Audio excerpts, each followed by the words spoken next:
came face to face with my stepfather who used to do special training with me. He's still the coach at my old high school, and now he's coaching my fiancé's little sister. I have to stop him. I was at my engagement party last month when I saw him standing there, and everything I'd built over 12 years crumbled in an instant. My stepfather, Coach Ryan, was in my safe space, chatting with James's parents about training their 13-year-old daughter Emma. James, my fiancé of 3 years, believed my family was dead because that was the lie I'd lived with. He had no idea that the man discussing volleyball scholarships with his parents only coached the younger girls for reasons that made me sick. I fled to the bathroom and threw up until I tasted bile and blood. When I finally returned, my stepfather pulled me into a hug, drowning me in that same cologne that still triggered my nausea. His whisper made my skin crawl. James doesn't know, does he? Then came those 3 words that transported me back to when I was 11. Good girl. The very next morning, my phone rang with a number I hadn't seen in 5 years. My mother. Her voice was tight with panic as she explained that a girl from Ryan's volleyball team had reported him to the police. But instead of concern, she spat out accusations. I hope you're happy. You always did make up stories for attention. That was how she'd always described the 2 years of abuse I'd endured. Sleep eluded me after that call. James noticed my exhaustion and nausea, but I blamed food poisoning while staring at the photo he'd sent of Emma at practice. She was wearing number 12, my old number, the same one my biological sister Mia wore. Mia was 14, still trapped in that house I'd fled 5 years ago, and the guilt of abandoning her ate at me daily. When I suggested Emma find a different coach, my voice came out strangled and wrong. James just laughed, insisting Coach Ryan was the best in the state. The room spun as I struggled to breathe, unable to explain that special training happened after dark, that scholarships were just bribes for silence. Revealing the truth would have destroyed both my life and Mia's, so I desperately hoped I could simply keep Emma away from him. 3 days later on Sunday, I found myself standing outside my childhood home for the first time since my escape. Inside, family photos lined the walls, but I'd been edited out of every single one, erased as if I'd never been their daughter. Mia appeared healthy enough as she chatted about volleyball and her Stanford dreams, but she kept excusing herself from the table. When I followed her once, I heard muffled crying through her bedroom door, though she wouldn't let me in. During dinner, Ryan brought up the girl who'd reported him, dismissing her claims with a casual wave. Kids will say anything when they don't make varsity, he said, his eyes locked on mine in silent warning. As I tried to leave, my mother's nails dug into my arm, leaving marks as she hissed that Mia's future depended on Ryan's reputation remaining spotless. Don't start making up stories again, she warned. 3 days after that visit, my phone lit up with notifications. The girl who'd reported Ryan had posted everything online, detailing exactly what he'd done to her. As I read her words, I dropped my phone, my hands shaking. 13 years had passed and nothing had changed. I was at work, trying to focus on my duties as a pediatric nurse, someone who was supposed to protect children, when the posts went viral. My supervisor, Dr. Martinez, kept asking if I was okay, as I trembled uncontrollably. Unable to continue, I left work immediately to find Mia, who hadn't been at school all week. My old house key still worked after 5 years. I found Mia unconscious in her room, empty pill bottles with my mother's name scattered on her nightstand, her anxiety medication. At the hospital, Mia gripped my hand hard enough to leave bruises. Through tears, she revealed she was pregnant. My mother knew and had told her she'd asked for it, insisting Mia stay quiet until after championships when they would handle it, as if my sister was a problem to solve rather than a child in crisis. That evening, I called James in tears, but when I arrived home, I found his mother sitting with mine, examining photos spread across our coffee table. Pictures of me at 11, dressed in inappropriate outfits my mother had chosen, now being presented with a twisted narrative. She was always precocious, my mother explained smoothly, always desperate for male attention. My future mother-in-law's disgusted expression as she looked at me would haunt me forever. After James's mother left, the situation deteriorated rapidly. The next morning, Mia called in panic. Mom had retrieved her from the hospital during the night. She threatened that if Mia didn't play perfectly and smile for scouts, she would release videos of both of us to everyone we knew. An hour later, Mia sent a desperate text. Ryan had taken Emma to his cabin for special training. They'd just left. The pattern was repeating. I drove there recklessly, hitting a mailbox in my panic. Emma's pink unicorn backpack sat abandoned on the porch. Though I'd called 911, I arrived first and heard her crying inside. I kicked down the door while live streaming on Instagram, desperate for witnesses.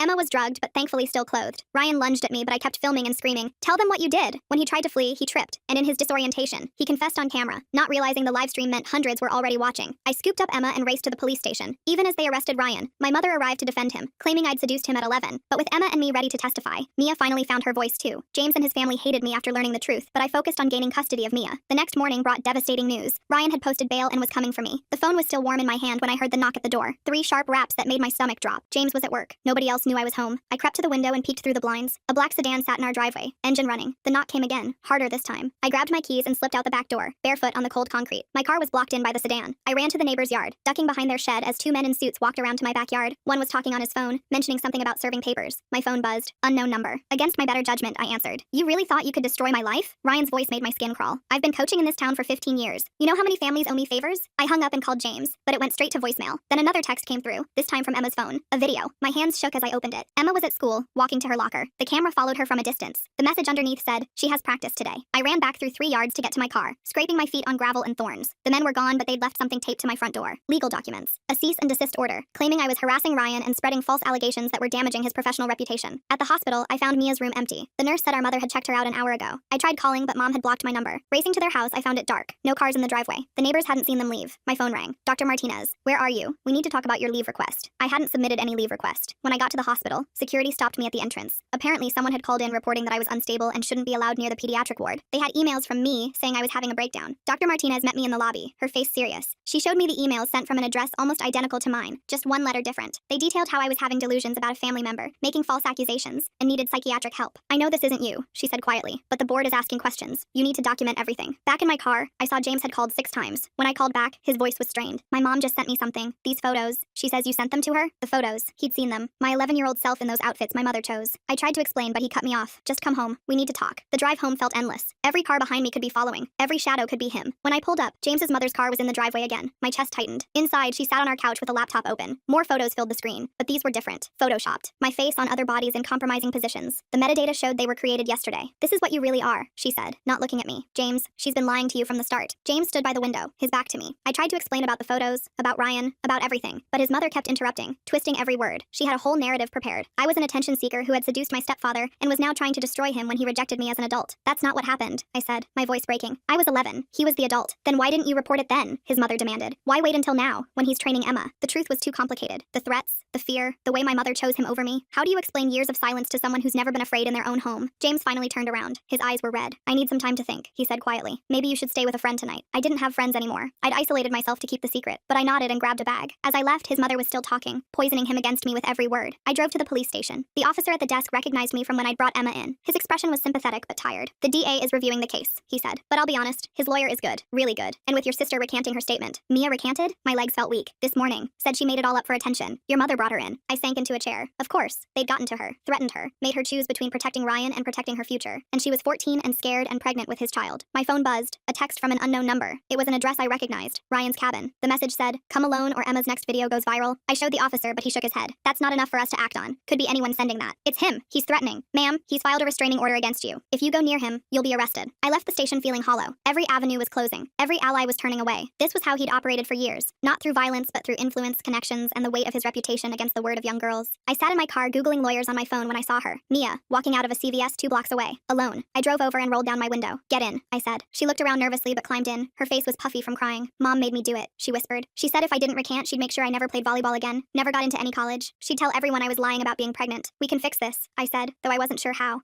He has videos, she interrupted, of me, of other girls. He showed Mom, said if I testify, everyone will see them. My blood ran cold. Videos. Evidence of his crimes, but also weapons to silence his victims. I thought about Emma, about that live stream being the only thing that saved her from becoming another girl in his collection. Where are they? I asked. I don't know. His phone maybe? His computer? Mom made me give her my phone. She's monitoring everything now. I drove Mia to a hotel and paid cash for a room, gave her some money and a burner phone I bought at a gas station. Stay here, I said. Don't contact anyone. I'll figure something out. But as I drove away, I didn't know what I could do. Ryan had spent years building his network, collecting leverage, ensuring his protection. I'd spent years running from it, and now I was alone, discredited, with a restraining order keeping me from protecting the girls who needed help. My phone rang. James, where are you? His voice was different, softer. In my car. I found Mia.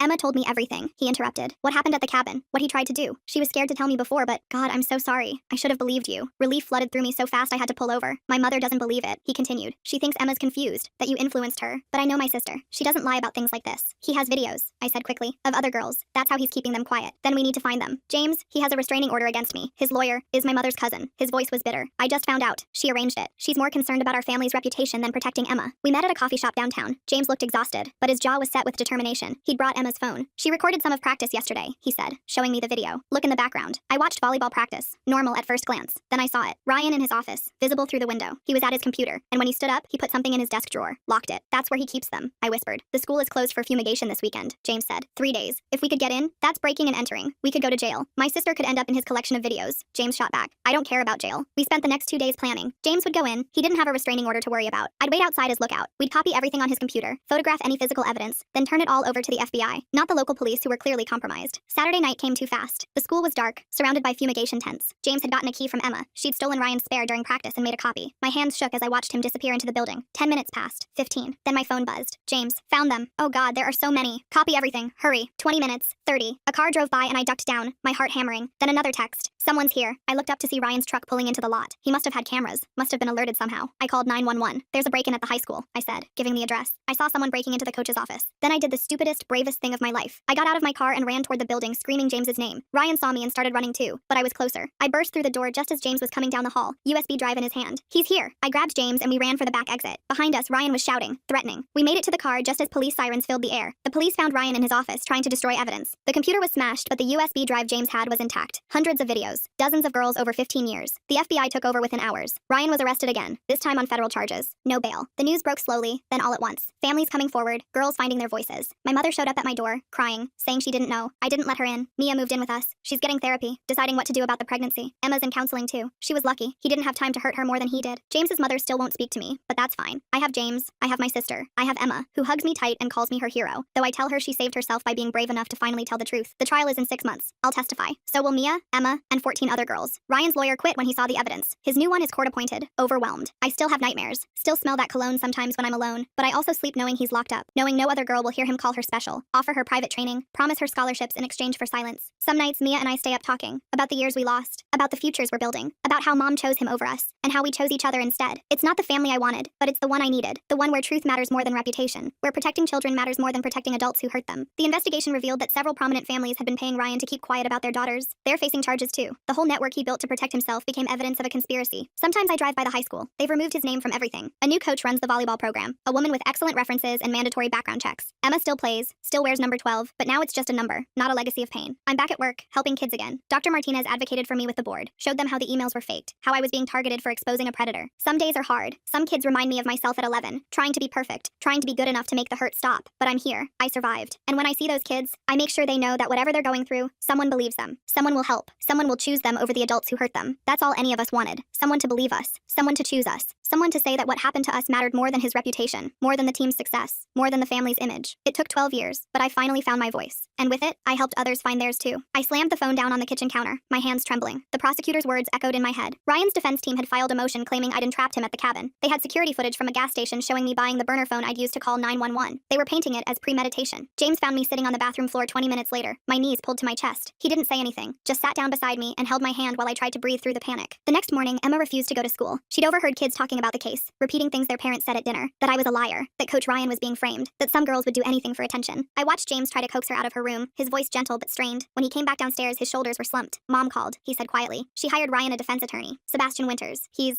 good. The name hit me like ice water. Sebastian Winters had gotten 3 other coaches acquitted in neighboring counties. Always the same pattern. Discredit the victims, find inconsistencies in their stories, make the jury doubt everything. My phone buzzed. Dr. Martinez asking if I could come in early. When I got to the hospital, she was waiting in her office with someone from HR. They'd received a complaint about my emotional instability, affecting patient care. Anonymous, of course, but detailed enough that they had to investigate. I spent 2 hours defending my ability to do my job while my supervisor fought for me. In the end, they put me on administrative leave pending a psychological evaluation. Paid, at least, but another victory for Ryan's campaign to destroy my credibility. Driving home, I noticed the same car had been behind me since I left the hospital. Gray Honda, tinted windows. When I turned, it turned. When I stopped at a gas station, it parked across the street. I called James from inside the store, watching through the window as the car idled. Someone's following me, I whispered. Where are you? I gave him the address and waited, pretending to browse magazines while my heart raced. The Honda was still there when James pulled up 15 minutes later. As soon as he parked, it drove away. That night, Mia woke up screaming. Another nightmare about the videos, about everyone seeing them. I held her while she sobbed, feeling helpless. She was showing now, just barely, but enough that she'd stopped going to school. The other girls on the volleyball team had already started spreading rumors. What if he gets out? She whispered. What if the jury believes him? I couldn't promise her they wouldn't, not when his lawyer was already working to tear us apart. The next day brought more bad news. 3 of the girls who'd agreed to testify were backing out. Their families had received letters from Sebastian Winters outlining the aggressive cross-examination they could expect, questioning their sexual history, their social media posts, their grades, making it clear that testifying would mean having their entire lives dissected in public. I tried calling them, but their parents wouldn't let me speak to them. One father actually laughed. You really think I'm going to let my daughter get on that stand? After what your family put that poor man through? Poor man. That's what Ryan had become in some people's minds, the victim of a vindictive stepdaughter and her elaborate lies. James came home that afternoon with a box of security cameras. We spent the evening installing them, not talking about why we needed them. Emma helped, trying to make it feel normal, but her hands shook when she handled the equipment. That night, I couldn't sleep. Every noise made me jump. Around 3 a.m., my phone lit up with a notification. Someone had tried to access my medical records at the hospital. The attempt was flagged and blocked, but whoever it was had gotten far enough to see my prescription history. In the morning, there was an envelope under our door. Photos of me leaving the pharmacy last week, picking up anxiety medication. The note attached said, "Unstable women make unreliable witnesses." I showed James and his face went dark. He called his mother. "Did you give Sebastian our address?" I heard him ask. Then, "How could you? She lives here. Emma lives here." The conversation ended with him throwing his phone across the room. It shattered against the wall, and Emma came running downstairs, frightened by the noise. "It's okay," James told her, but his voice was shaking. "Everything's okay." Nothing was okay. Ryan's lawyer had our address, our schedules, our medical information. He was building a case that I was mentally unstable, that I'd manipulated Emma and Mia into lying, that I'd orchestrated everything out of revenge for imagined childhood trauma. The gray Honda showed up again 2 days later, parked outside the hotel where Mia had been staying. She called me crying, saying she was scared to leave her room. When I got there, the car was gone, but Mia was packed and ready to leave. "I can't do this," she said. "Mom keeps calling. She says if I come home and say I lied, everything will go back to normal." Normal? I couldn't keep the anger out of my voice. Normal with him in the house? She says he'll get his own place, that they're separating, that she chooses us. The lie was so transparent it hurt. Mom choosing us now, after everything? After she'd brought Mia to recant? After she'd given Ryan's lawyer those photos of me? But Mia was 14 and scared and pregnant, and I could see her wavering. Come stay with us, I said. Please, just until the trial. She agreed, but I could see the doubt in her eyes. Ryan's lawyer was good at this, finding the cracks and pushing until everything shattered. The prenatal appointment was the next day. I went with Mia, holding her hand while the doctor explained her options. She was 12 weeks now, old enough to see the baby on the ultrasound, to hear the heartbeat, young enough to still have choices. I don't know what to do, she whispered in the car afterward. Mom says if I keep it, she'll help raise it. Says Ryan wants to do the right thing. The right thing. As if anything about this situation could be made right. As if a man who hurt children could be a father to one. It's your choice, I said carefully. Whatever you decide, I'll support you. But inside, I was screaming. The thought of Ryan having any claim to this child, any connection to Mia forever, made me sick. That evening, James's mother showed up at our door. Not to apologize, not to support Emma, but to deliver more pressure. Sebastian says if you drop the charges, Ryan will agree to leave town, she said, not even looking at me. He'll give up coaching. You'll never have to see him again. And the other girls? I asked. The ones in those videos? What other girls? Her face was a mask of deliberate ignorance. Sebastian says those videos were planted, that you had access to the school, that you're trying to frame him. James stepped between us. Mom, you need to leave. I'm trying to help, she insisted. Do you know what this trial will do to our family? To Emma? She'll be known as the girl who accused Coach Ryan. It will follow her forever. Because you're making sure of it, James shot back. You hired his lawyer. You're spreading these lies. You're choosing him over your own granddaughter. She left, but the damage was done. Emma had heard everything from upstairs. When I went to check on her, she was curled up in bed, crying. Maybe I should just say I was confused, she whispered. Maybe I misunderstood what happened.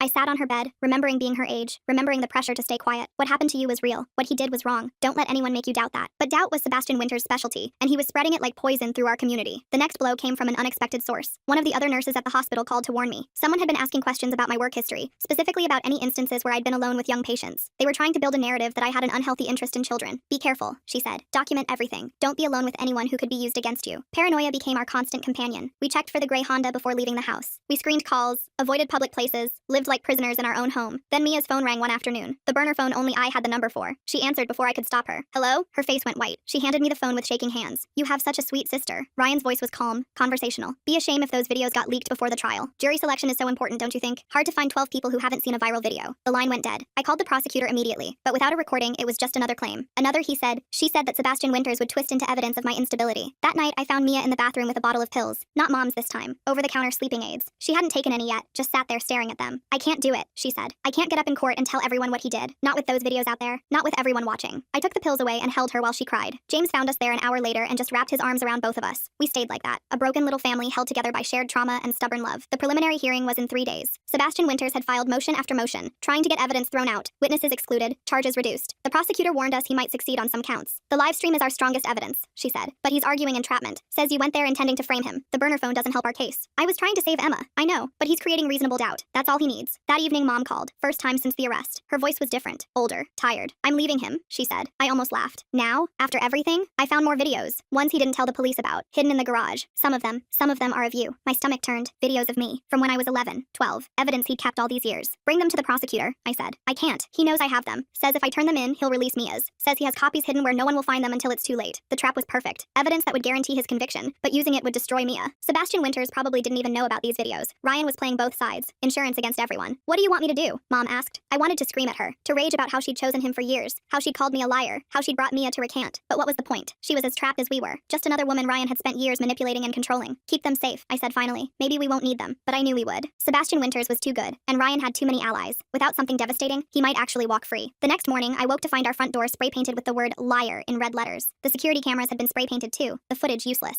James spent an hour scrubbing it off while Emma watched from the window, her face pale. Kids from school, she said quietly. I recognized the handwriting, the cruelty of it. Children turned into weapons against a child was perfectly Ryan. He didn't need to threaten us directly. He had a whole community ready to do it for him. Dr. Martinez called that afternoon. The psychological evaluation had been scheduled for tomorrow, right before the preliminary hearing. The timing wasn't coincidental. They're trying to rattle you, she said. Make you seem unstable at the hearing. Don't let them. But I was rattled. We all were. Mia had stopped eating. Emma wouldn't leave the house. James jumped at every sound. We were falling apart exactly as planned. That night, unable to sleep again, I went through the old photos Mom had used against me. Looking at my 11-year-old self in those clothes she'd chosen, I felt a strange mix of rage and pity. For her, for me, for all of us who'd been caught in Ryan's web. My phone buzzed. Another unknown number. This time, just a link. I knew I shouldn't click it, but I did. It was a website. The truth about false accusations. My face was on the homepage, alongside other women who'd accused coaches, teachers, family members, all painted as liars, manipulators, attention seekers. The site was registered to an anonymous owner, but I knew who was behind it. I showed James in the morning. He immediately called a lawyer friend, but taking down websites took time we didn't have. By the preliminary hearing, everyone would have seen it. We could leave, James said suddenly. After the hearing, just pack up and go. Start over somewhere new. And let him win? Let us survive, he corrected. Emma's falling apart. Mia's barely holding on. You're not sleeping. I can't protect any of you from this. He was right. Ryan had turned our entire world into a weapon against us. But running meant he'd do it again to other girls. It meant Emma and Mia would never get justice. It meant living forever with the knowledge that we'd let him win. After the hearing, I said, we'll see what the judge decides. Then we'll talk talk about leaving. The psychological evaluation was worse than I'd expected. The psychiatrist, professionally neutral, asked about my childhood, my relationship with Ryan, my decision to cut off contact with my family. Every answer felt like a trap. Do you ever have violent thoughts about your stepfather? Have you experienced any breaks from reality? Would you say you have difficulty maintaining appropriate boundaries? I answered carefully, clinically, drawing on my training as a nurse. But I could see him taking notes. Could imagine how Sebastian Winters would twist every word. When it was over, I sat in my car in the parking lot and cried. Not the pretty tears of movie victims, but ugly, body-shaking sobs that left me exhausted and empty. This was what fighting back looked like. Not triumphant confrontations, but slow, systematic destruction of everything you were. James texted. Emma had agreed to go to school. A small victory. I dried my face and drove home, passing the gray Honda parked 3 blocks from our house. They weren't even trying to hide anymore. Inside, Mia was on the couch with her laptop. She'd been researching adoption agencies, she said. Families who might want the baby. The folder was full of printouts. Smiling couples who had no idea the child they might raise was conceived in violence. It's the right thing, she said, but her hand rested protective on her stomach. There's no right thing, I told her. There's just what you can live with. That evening, the prosecutor called with bad news. The judge had granted several of Sebastian Winters' motions. The videos from Ryan's computer were out. Improper search and seizure since James had broken in. Several witnesses were excluded for various technical reasons. The case was shrinking. We still have the live stream, she said, and Emma's testimony, and yours. But would it be enough? Against Sebastian Winters' narrative of a vindictive stepdaughter and her manipulated sister-in-law? Against a community that wanted to believe their beloved coach was innocent? The preliminary hearing was tomorrow. In 12 hours, we'd sit in a courtroom and watch Sebastian Winters begin his performance. He'd paint me as unstable, Emma as confused, Mia as a liar. He'd turn our trauma into entertainment for a judge who'd probably coached his own kids' sports teams. I found James in Emma's room, helping her pick out clothes for court. Something that said victim, but not too much. Something that said believable, but not coached. The calculations we had to make, the performance of truth we had to perfect. I'm scared, Emma whispered. Me too, I admitted, because I was. Scared that Sebastian Winters would tear us apart. Scared that Ryan would walk free. Scared that Emma and Mia would learn what I'd learned at 11, that sometimes telling the truth just meant giving people more ways to hurt you. But I was also angry. The kind of anger that had been building for 12 years, that had survived Mom's denial and Ryan's threats, and the whole town's willingness to look away. The kind of anger that could maybe, possibly, carry us through tomorrow. We'll be okay, James said, but even he didn't sound convinced. Outside, the gray Honda cruised past again, always watching, always reminding us that Ryan had eyes everywhere, allies in every corner, influence that reached into every part of our lives. Tomorrow, we'd walk into that courtroom and face it all. Sebastian Winters with his careful words and damning insinuations, Ryan with his coached expression of wounded innocence, Mom, who might or might not show up, who might or might not bring those videos that could save us or destroy us. But tonight, we were still here, still together, still fighting, even as the world tried to break us apart. The irony wasn't lost on me. I'd spent 5 years building a life free from the past, only to have it all crumble the moment Ryan walked back into my world. But maybe that's how it had to be. Maybe you couldn't really build anything solid on a foundation of lies, even lies told for survival. My phone buzzed one last time. The prosecutor, with final instructions for tomorrow. Dress conservatively. Answer only what was asked. Don't let Sebastian Winters bait you into emotional responses. Be perfect. Be believable. Be the victim they wanted to see, not the messy, angry, complicated truth of what survival actually looked like. I turned off my phone and went to check on Mia. She was already in bed, curled on her side, one hand protective over her growing belly. In sleep, she looked even younger than 14. Too young for any of this. I won't let him win, I whispered, though she couldn't hear me. It was a promise I wasn't sure I could keep, but it was all I had left to offer. The preliminary hearing started at 9 a.m. sharp. I sat between James and the prosecutor, watching Sebastian Winters arrange his papers with theatrical precision. Ryan entered wearing a suit that made him look like a concerned grandfather, not the predator who destroyed countless lives. The judge, a woman in her 60s with steel gray hair, reviewed the charges while I tried not to stare at Mom sitting 3 rows back. She'd come alone, clutching a manila envelope that might contain the videos she'd mentioned, or might be empty. With her, I never knew. Sebastian Winters stood for his opening statement. His voice was smooth, reasonable, painting a picture of a dedicated coach whose life had been destroyed by false accusations from a mentally unstable former stepdaughter. He mentioned my documented history of delusions, and the psychiatric evaluation scheduled for later that day. The prosecutor objected, but the damage was done. I saw doubt creeping into the judge's expression. Emma testified first. Sebastian Winters had fought to exclude her testimony, claiming she was too young and traumatized, but the judge allowed it with restrictions. Emma's voice shook as she described that night at the cabin, how she'd felt dizzy after drinking the juice Ryan gave her, how she'd heard me kicking down the door. Sebastian Winters' cross-examination was surgical. He didn't attack Emma directly. That would look bad. Instead, he asked gentle questions that planted seeds of doubt. Had she actually seen Ryan put anything in her drink? Could she have been confused about his intentions? Wasn't it true that I'd told her scary stories about him before that night? Emma held up better than I'd expected, but by the end, she was crying. James's mother, sitting behind Ryan, shook her head sadly, as if Emma's tears proved she was lying. During the break, I found Mia in the bathroom, throwing up. Morning sickness, she said, but we both knew it was nerves. She was scheduled to testify after lunch, assuming Sebastian Winters didn't get her testimony thrown out entirely based on her recantation. I can't do this, she whispered, splashing water on her face. He keeps looking at me, in the courtroom, like he knows exactly what I'm thinking. I wanted to tell her it would be okay, but Sebastian Winters was already working to destroy her credibility. He'd submitted her recantation as evidence, along with affidavits from Mom about Mia's attention-seeking behavior and tendency to exaggerate. The prosecutor called me next. I'd testified in court before, for custody cases at the hospital, but this was different. This was my trauma laid bare for public consumption, with Sebastian Winters waiting to twist every word. I told them about the abuse, starting when I was 11, about the special training sessions that happened after the other girls left, about running away at 17 and building a new life, only to have it shattered when Ryan appeared at my engagement party. Sebastian Winters let me talk, occasionally making notes. When I finished, he stood slowly, adjusting his glasses. Ms. Name, he began. You claim my client abused you from ages 11 to 13, correct? Yes. Yet you never reported it to police?